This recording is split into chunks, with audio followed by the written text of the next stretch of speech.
Good morning students. Today we will start about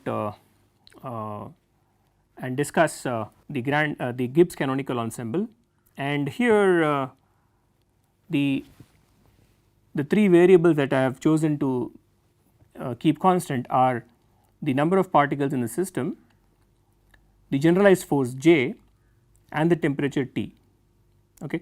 So, examples of such a system are an ideal gas at some constant values of N, P and T. So, I have taken the generalized force as pressure P. Okay. So, J is the generalized force.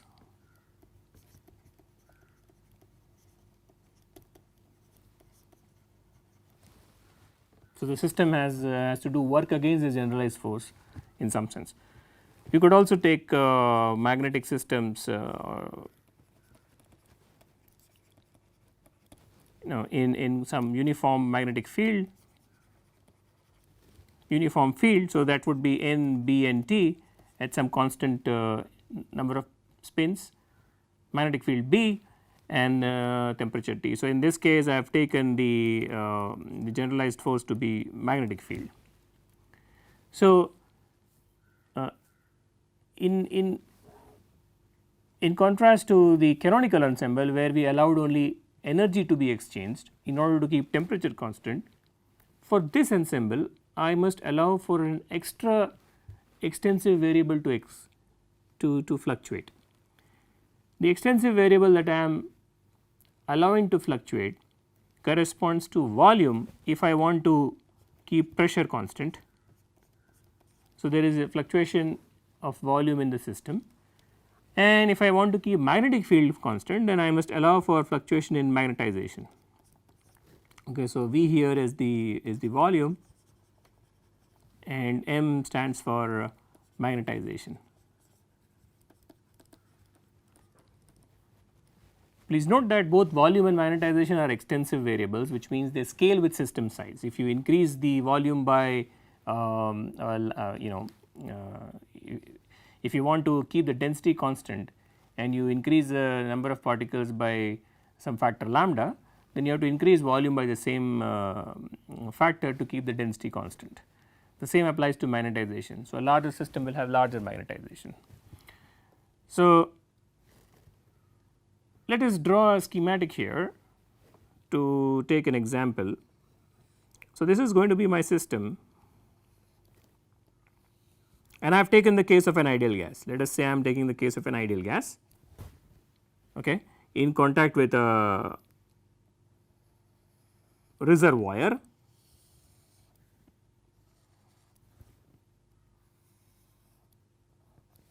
Okay. And let us say that this reservoir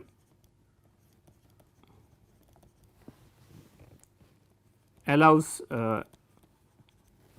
the system is allowed to exchange energy with the reservoir. So, the system is exchanging energy with the reservoir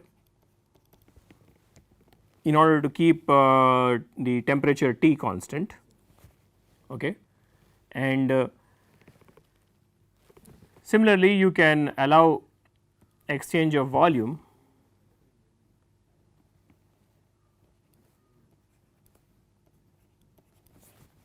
to keep pressure constant. Okay. And since we are not allowing any number of particles to escape the system or the reservoir, N is naturally conserved. Okay. So, that is the meaning of keeping N, P and T constant. So, this reservoir is basically nothing but a combination of a thermostat, because it keeps temperature constant in the system, and it is also acting as a barostat, which means it is keeping pressure constant. So, that is the reservoir for us, a combination of thermostat plus barostat. Now, for such systems you can say that the microstate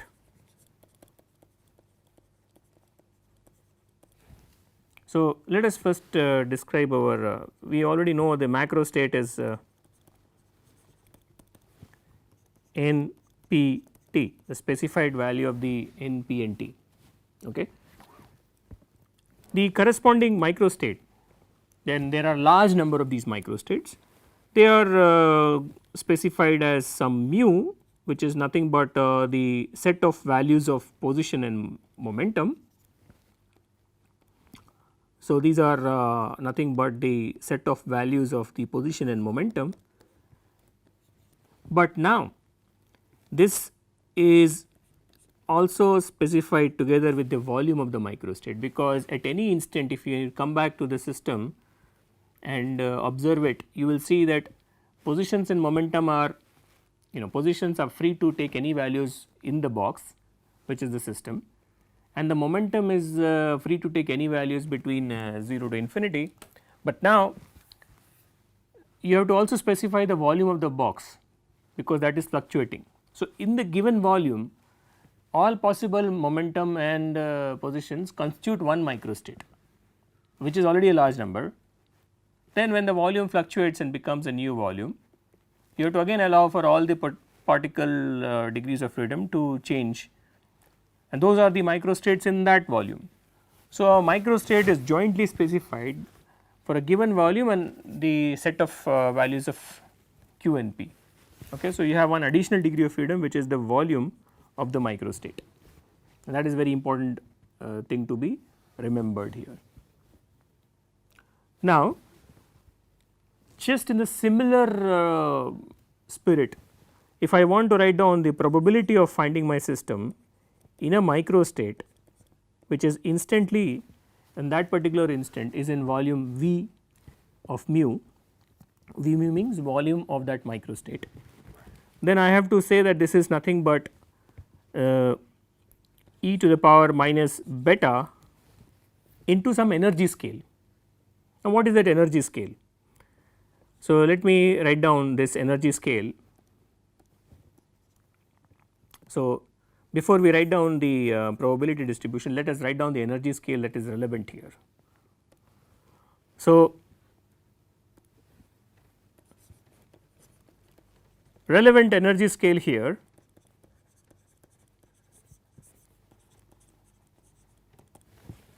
is not just the total energy that comes from the Hamiltonian. Like in the canonical ensemble, the relevant energy scale was just the energy of the microstate mu. Now, which was basically nothing but for an ideal gas, you could write down this as 1 to n pi square by 2m. This is not the energy scale. The relevant energy scale is the Hamiltonian for a given microstate plus the pressure volume work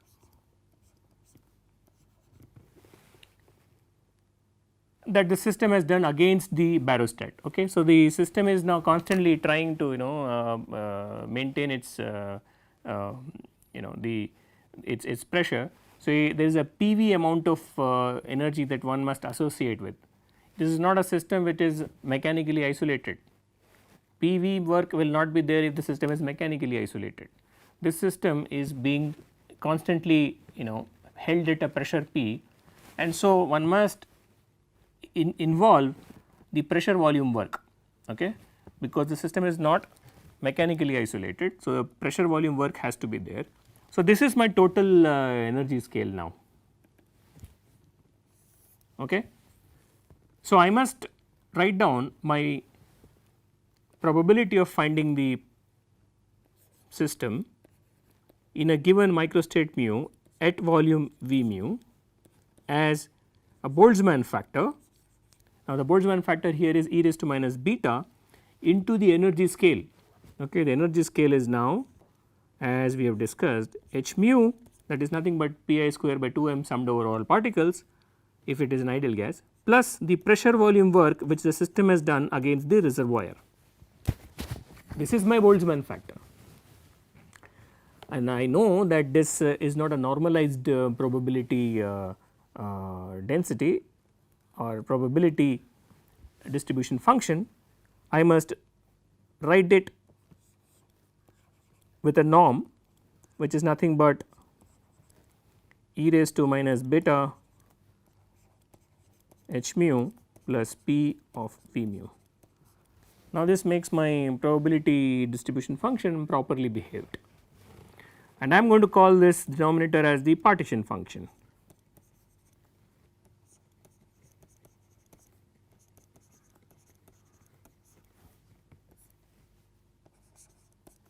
But partition function for my NPT system. So, partition function is specified for a macro state. Okay. So, this is a Gibbs canonical partition function. So, you can think of you can write down your z of NPT, which is nothing but our summation over all micro states e raised to minus beta h mu plus p of v mu as the Gibbs canonical partition function.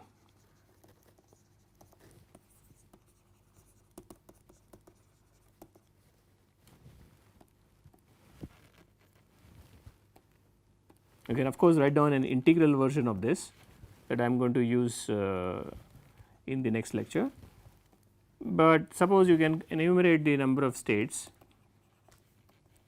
This is also a representation, nice representation. Of course, before we proceed, I am going to call this relevant energy scale as enthalpy, okay, because this is energy plus PV, and that you know from thermodynamics is an enthalpy. So, in the ensemble of Gibbs where you are controlling pressure in addition to temperature, the relevant energy scale is not the total energy itself, it is the enthalpy of the system. Okay. So, the Boltzmann factor will not have energy, it will have enthalpy. Okay. So, that is something that you need to keep track of, that our energy scale has changed from Hamiltonian to enthalpy. Now, like in the canonical ensemble, I wanted to know what is the average value of the energy. Okay. Here I have two quantities that are fluctuating.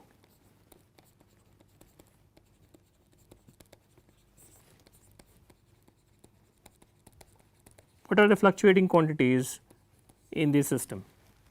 Okay. In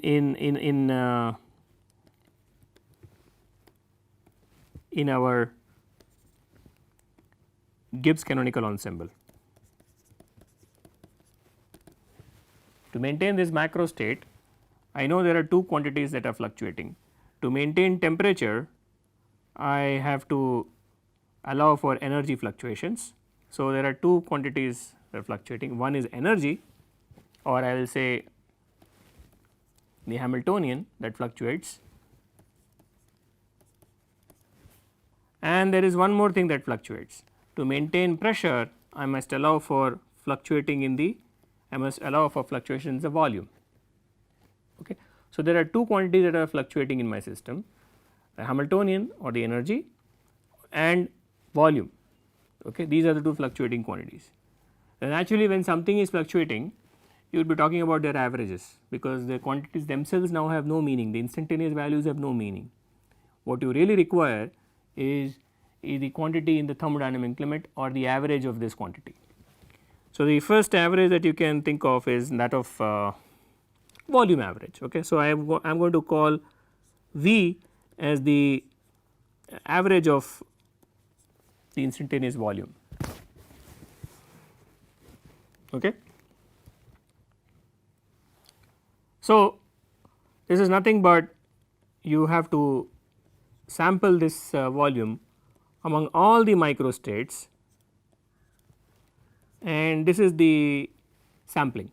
You sample the instantaneous volume in your probability distribution. So, your probability distribution is P of mu at V mu. So, this is your probability distribution function, and you sum over all mu and V and sample your volume. This will give you the average volume of the system. Fine.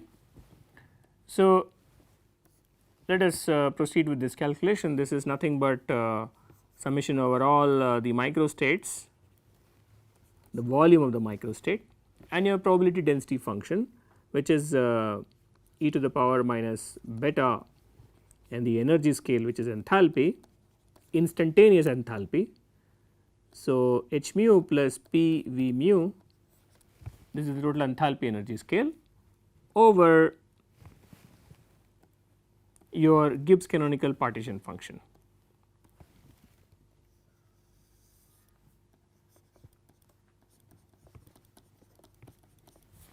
Which is nothing but summation over all probabilities, so that this is normalized.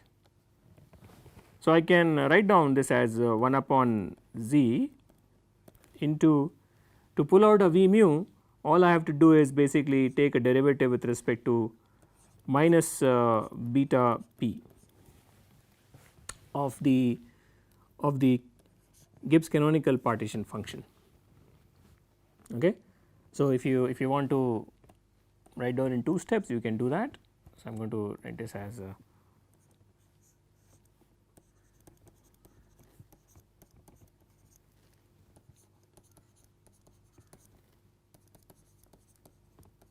this is what you would do. So, the summation is overall microstates, and for each microstate your pressure is fixed. So, beta and T are anyway fixed. So, they are independent of the microstate. So, this derivative will go inside the summation and derivate each term, and from each term what you will, it will pull out is basically a v of mu that is under the summation, and you will get the numerator in the previous expression. The denominator is just a z that I have taken outside, and this is nothing but 1 upon z d over d minus beta p of the Gibbs canonical partition function. Since beta is anyway a constant here, so I am going to take it out as minus 1 over beta dz by dp, and there is a 1 upon z here. Okay. This is a pressure, not a small p, so I am going to use a capital P here. Okay. So, everywhere I have to use a capital P. So, this is nothing but if you look at it is minus 1 over beta d by dp of ln z. So, this is the average volume or the thermodynamic volume of your system. The system is fluctuating in its volume, but it has some average volume. So, this is the thermodynamic average volume that is computed in terms of the partition function. Okay. Now, you could also construct this thermodynamic average volume from thermodynamics.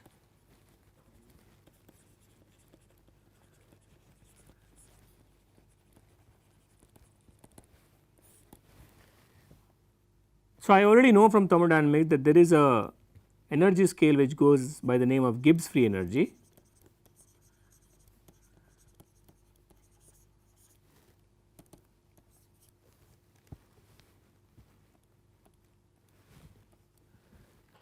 That is specified as enthalpy, thermodynamic enthalpy, minus the temperature entropy energy. So, I can write this as E plus PV minus Ts. These are all thermodynamic quantities, by the way. So, they are already averaged, fine. What I am going to do is basically write down volume in terms of thermodynamic variables and compare my equation 1, where I have written thermodynamic volume connected to statistical mechanics. The comparison of these 2 expressions will reveal yet another bridge between statistical mechanics and thermodynamics. Okay. So, I am saying that suppose you were doing thermodynamics, not stat mech, you could still compute the volume of your system by appropriate thermodynamic derivatives. This is what I am going to do now. So, I am going to write down the differential form for this law as dE plus PdV plus VdP minus TdS minus SdT. Okay.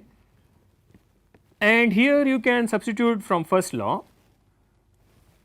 I can write down dE plus TdS, dE plus PdV minus TdS as simply mu dN, okay, and the remaining quantities I am going to write down as VdP minus SdT, because from first law of thermodynamics I already know that the total heat given to the system is just a bookkeeping or law of conservation of energy, appears as some rise in internal energy plus some pressure volume work minus mu dN, some chemical work if you allow N to exchange. Okay. So, if I substitute the value of dE plus PdV minus TdS, it is simply mu dN, which is what I have done. Okay. So, now you can look at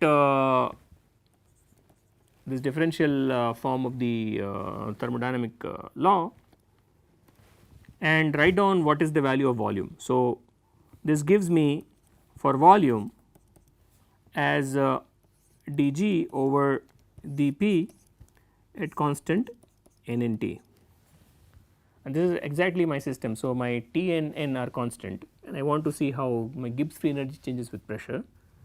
So, if I compare this equation 2 with equation 1, just look at the left hand side, they are both volumes, thermodynamic volumes.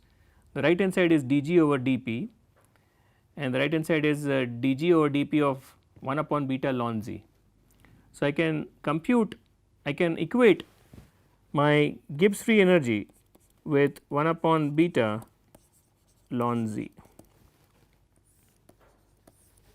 So, this is the bridge that connects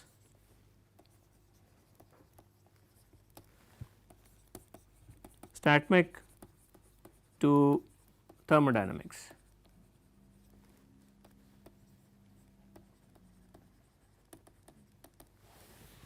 So, the quantity on the right hand side has the information of all the degrees of freedom in a microstate information which is embedded in Z. That is your partition function, you summed over all probabilities to make it normalized. So, it has the information of your microstates, your Hamiltonian, all the microscopic world information is inside Z. Left hand side quantity has nothing to do with it, it is just the thermodynamic quantity G that you measure in any process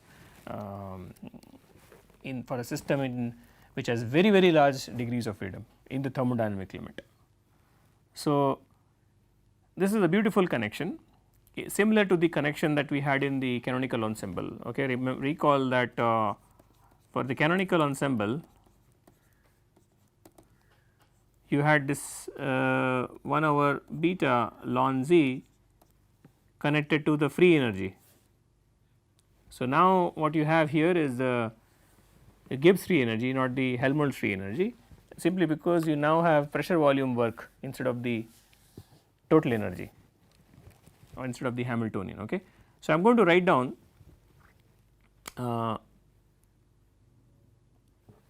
just to remind the audience that this is the how to differentiate, because the right hand side is similar, no, both of them are 1 upon beta ln Z. So, this is the partition function for the macrostate NPT, okay, whereas this is the partition function for the macrostate NVT.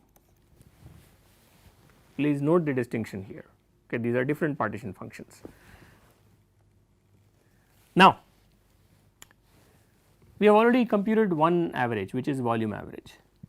We can compute another average, which is the average of the enthalpy. Remember, our total energy is no longer just the Hamiltonian, it is the Hamiltonian plus PV. So, like I said, there are two fluctuating variables. I have already computed the average of V. I am now interested in computing the average of H plus PV, okay, because that is what is the new energy scale in the problem. Okay. So,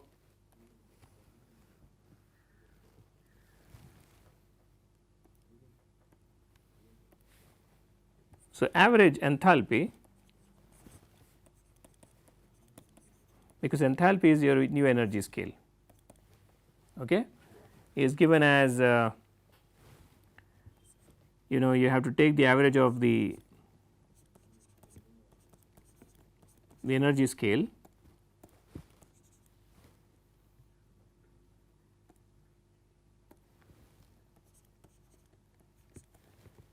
and this will be your average enthalpy. I am calling it as H. So, this is nothing but so I can write down my H as summation over mu and the volume. This is my jointly mu and V will represent a microstate. I am summing over all microstates, and basically in weighing this variable, thermodynamic variable,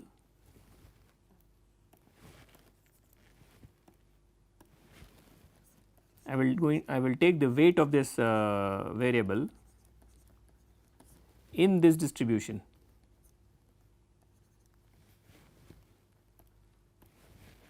Remember, our distribution is now jointly specified by the microstate and the volume. Okay. So, this is my distribution, and in this distribution I am going to sample my variable which is the enthalpy, and at the end of the sampling what I will get is the average value of my variable that I have sampled in this distribution. Okay. So, this is going to give me nothing but summation over V mu H of the Hamiltonian plus P V mu e raised to minus beta H mu plus P V mu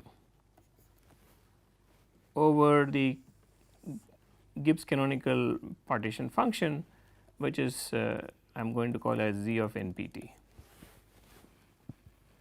In the similar vein, since I have to pull out H plus P mu, I am going to take a derivative with respect to the numerator is nothing but the derivative of my partition function with respect to minus beta.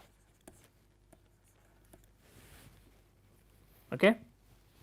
So, this is if you look at is nothing but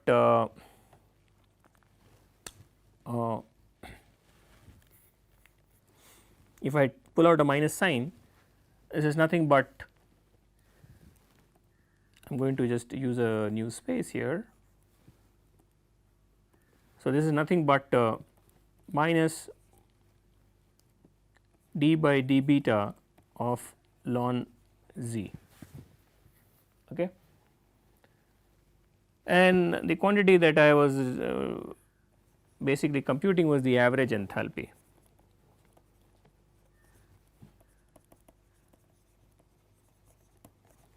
This was the energy scale.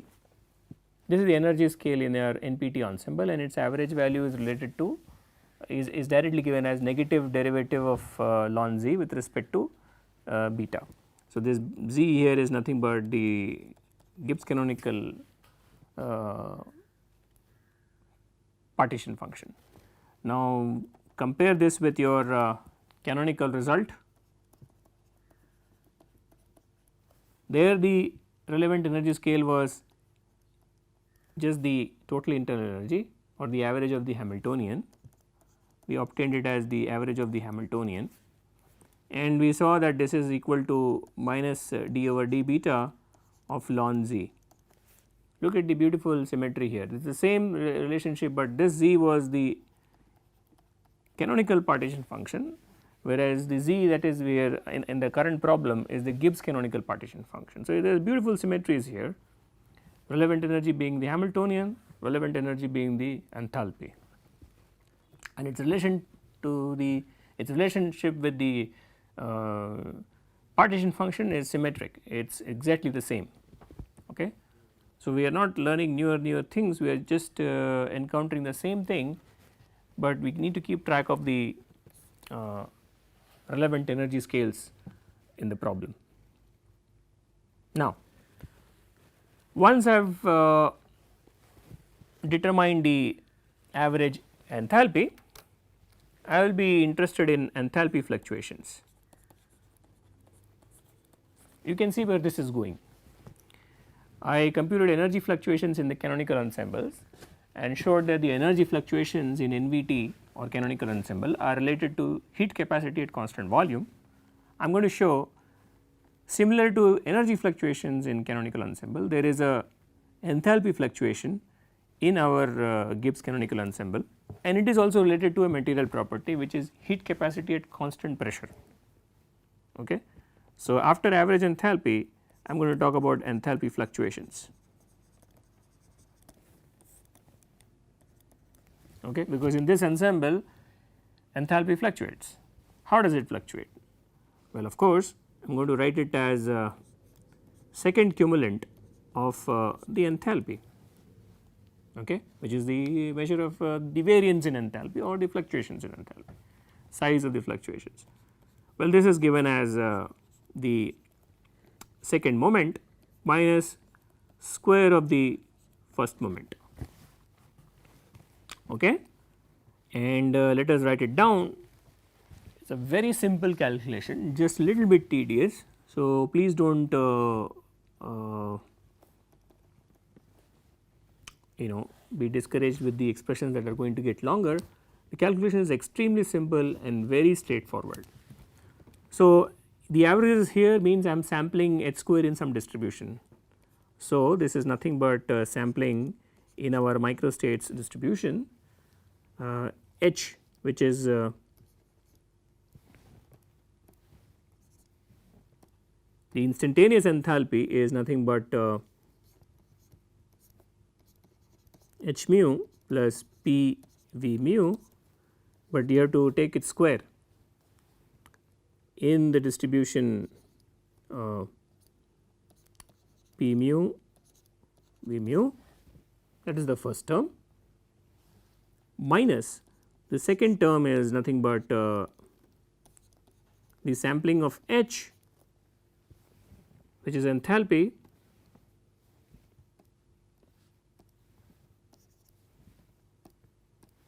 which is nothing but h mu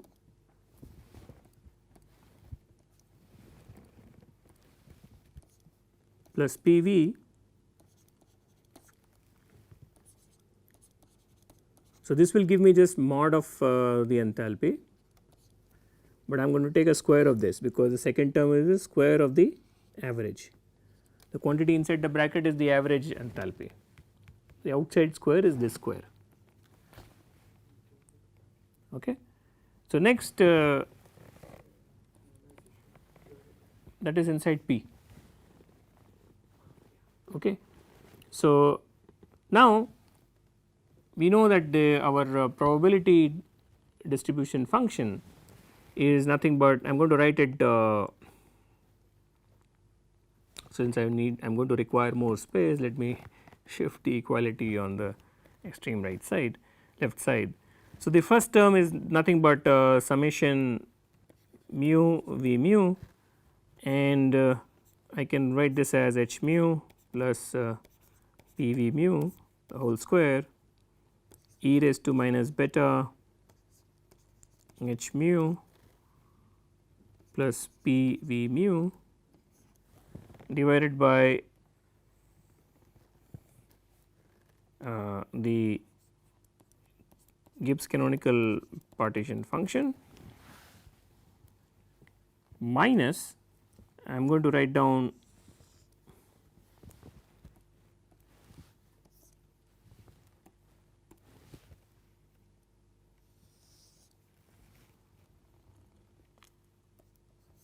summation over all the microstates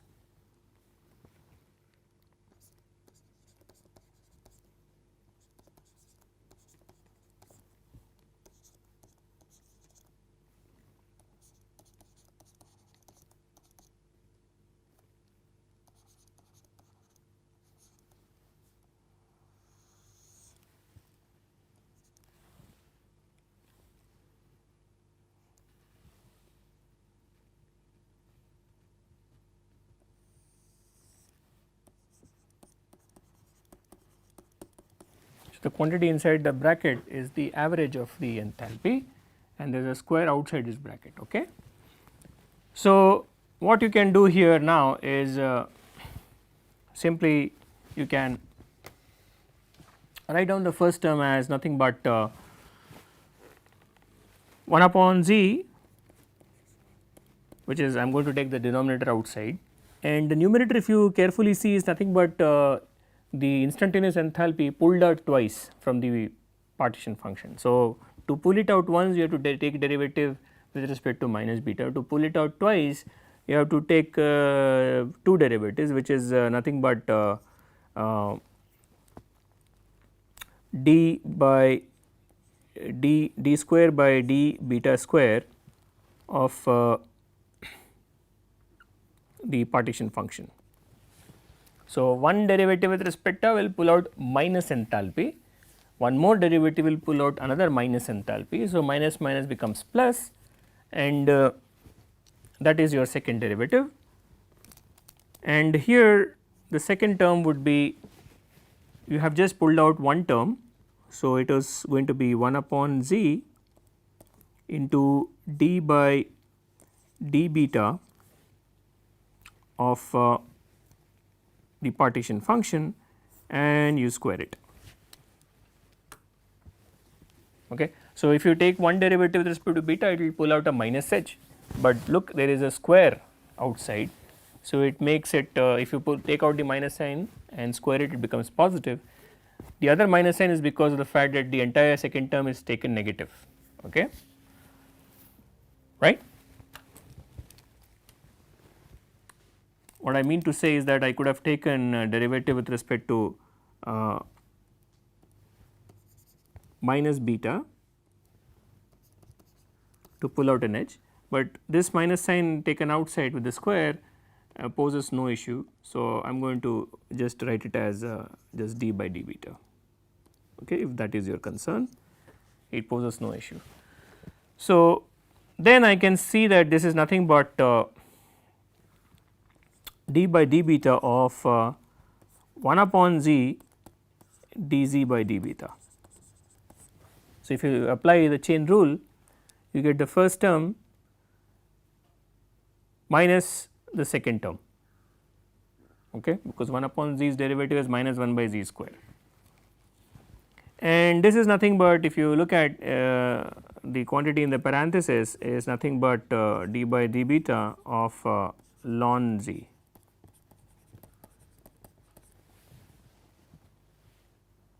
But this should ring a bell in your minds that this quantity is already been calculated. What is this quantity?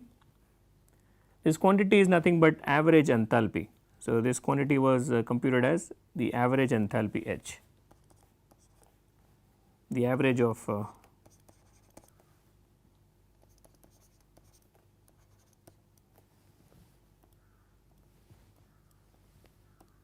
okay. So, what you are getting here is nothing but d over d beta of the average enthalpy H. So, if you refer,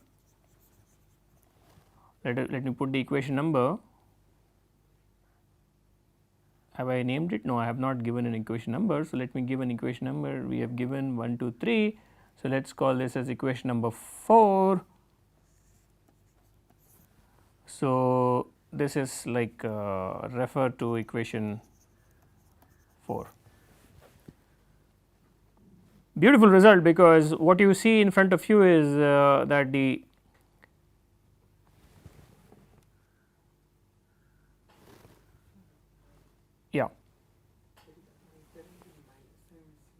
is there a minus sign missing? Correct. So, this is basically minus of h. So, I will pull out a minus h here. Okay. So,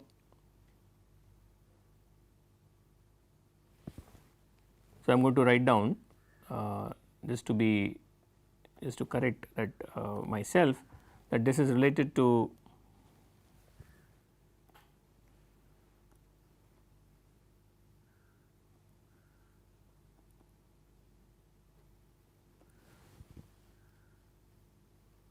So, I am going to write it as minus of h or minus of both sides, I need to put a minus sign. Okay. So, then you can think of it this way, that d over d beta is nothing but minus d over d of 1 by k b t of enthalpy, which is nothing but if I pull out k b in the numerator, this simply becomes k b t square d by dt of your enthalpy. And this enthalpy is temperature derivative is called as the heat capacity at constant pressure. Okay. So, Cp here is the heat capacity at constant pressure, and let me just write down what is Cp. Cp is the heat capacity at constant pressure. So, the temperature derivative of the energy scale is the heat capacity that we already know, but what we ended up proving is that the quantity that we are computing from the beginning, the left hand side, is nothing but enthalpy fluctuations. So, these are all enthalpy fluctuations. So, in the end I must write down that the enthalpy fluctuations similar to energy fluctuations in canonical ensemble are related to the heat capacity at constant pressure. So, this is also a quantity that scales with system size. So, this is also extensive. Okay. Remember, these are heat capacity, not specific heat. So, they are extensive in nature. You can think of this variable here h, which is enthalpy, but that itself is extensive. All the quantities in this are intensive. Okay. So, this is the relationship that is very important, and just to recall, we are not seeing something that is new. If you recall from your NVT, there we had seen that the energy fluctuations are related to energy fluctuations were referred to as the fluctuations in the Hamiltonian. So, there the energy fluctuations in the Hamiltonian was shown to be related to heat capacity at constant volume. Here we are showing that the heat capacity at constant pressure is related to enthalpy fluctuations. So, there is this beautiful correspondence between these two ensembles, and that in itself is a beautiful observation, that if you want to know about the material properties, which is heat capacity, you can find it out by the fluctuations in the system. So, fluctuations reveal a lot more about the properties of the system than we actually think, So, here the fluctuations are telling us how the heat capacities are, what are the heat capacities in the system, I should say it that way. So, we end the lecture here. When we meet in the next class, we will talk about some examples. We take one discrete example. In fact, we will take two discrete examples. One is the case of an ideal gas, one is the case of magnetic spins in a uniform magnetic field. That is going to be the case of a discrete degree of freedom example. And I am going to take another example, which is a classical ideal gas, which is a continuous degree of freedom example, both under Gibbs canonical ensemble. So, when we meet in the next class, we will carry forward and discuss these two examples.